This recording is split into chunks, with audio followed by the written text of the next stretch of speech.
But being a spigot, it's no problem to take it apart. I mean, you're not gonna wear out the tenon where it's loose or whatever. And another thing too, a lot of that if you have a real delicate, pencil shank, and sometimes you just hold the bowl and twist it, you can snap the shank right in half.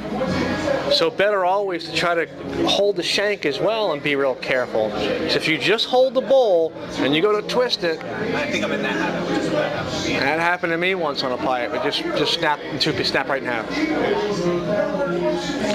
Plus, once if the pipe is 20, 30 years old. Yes. About 2 months ago, my stems were loose, right? So I went to a YouTube, how to fix A loose stem? a loose stem. First, number one on the search engine of YouTube was this gentleman, right? Number one. Nice. And it's like, hey, I know that guy from the Pipe Club, right? So I clicked on it, and his suggestion was perfect. You want to tell it? All right. And his suggestion with the heating method, he says, get a bunch of drill bits and find which drill bit goes in the tightest. Yep. And then go the next one up. Yep. Heat it gently.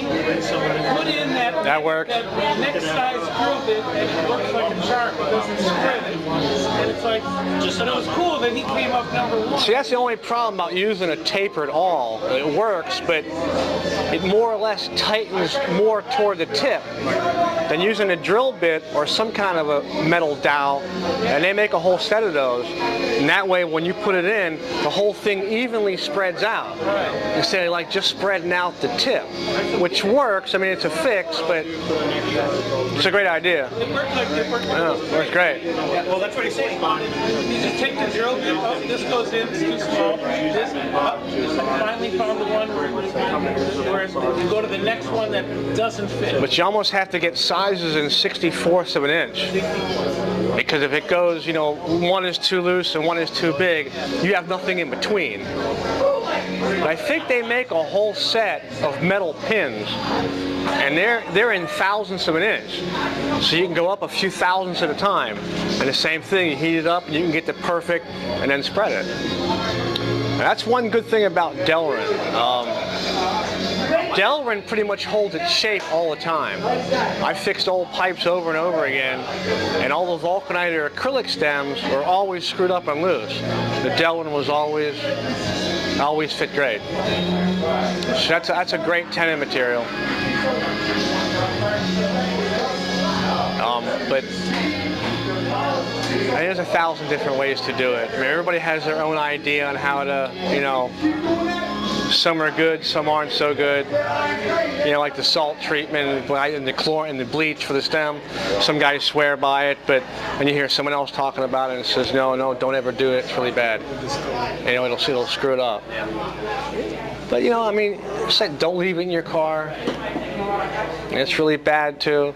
I've seen acrylic stems. I saw a meerschaum, the acrylic stem just about went straight. And all the time.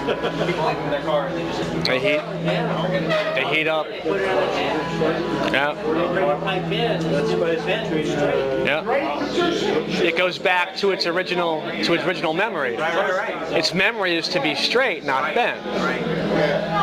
And plus vulcanite in the sun is horrible. It'll get just destroyed. I got years ago about town center.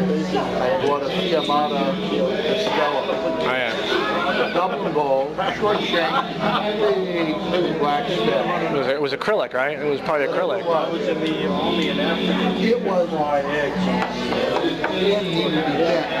be parallel to the top. Right. You got. I never smoked for 5 years, so I smoke. But if I was, I'd have to bend that. You got to heat it up and rebend it, put it under cold water. Oh yeah. That happens a lot. Smoking pipes, they take the stems, or they stay right together, soak them in a solution of OxyClean. For oxidation? Really? But I wonder if you have to buff it after. Well, I've heard of people taking OxyClean and making a paste using that as well. I've heard of toothpaste. Yeah, toothpaste, yeah. Just I mean- general, like the old school white toothpaste. Even guys trying to use Simichrome for that. I tried, it didn't work so good. But the Dunhill paste is really nice for vulcanite. Right. But if it gets too green gray, a little brown. it's not gonna. Just a little bit, it'll help. Use that as a paste. But when it gets so bad, you almost have to buff it. It's just not gonna come back. That's like teeth marks too in stem. Sometimes teeth marks, if it's just a dent, you can heat that up sometime and it will come back out. Or I heard of guys making little tools that go in there, heat it up, and put a tool in there and try to pop it back out. But if the material's gone and it's not just a dent, you got to try to sand it and take off a few thousand with sandpaper.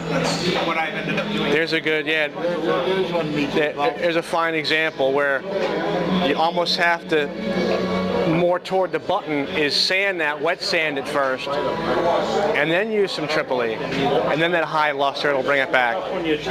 So work up from 300 and then up to 1,000, or you just go straight to like a 600 and then buff it up? Well, now you can do it a few different times. You can start with, if it's bad, then you start with 320, and then you can go to the next one up 400 or 600. Yeah. And then there's, then sandpaper is a whole other story. That a 400 grit piece of sandpaper by one company is different than the next company. The best sandpaper is 3M, but it's the most expensive. There's off brands. Mirka's one, but if you feel 1000 grit and feel like 3M, it's different. It's not the same. So every sandpaper manufacturer, even though they call it 1,000, it's different than someone else's 1,000. Depends on what they're using for and everything else. Well, that's like Tripoli. I think they say Tripoli is 320, but it's a different grading system than sandpaper. Because you take Tripoli on a wheel and it's nice, but you take 320, you're going to see lines and it's going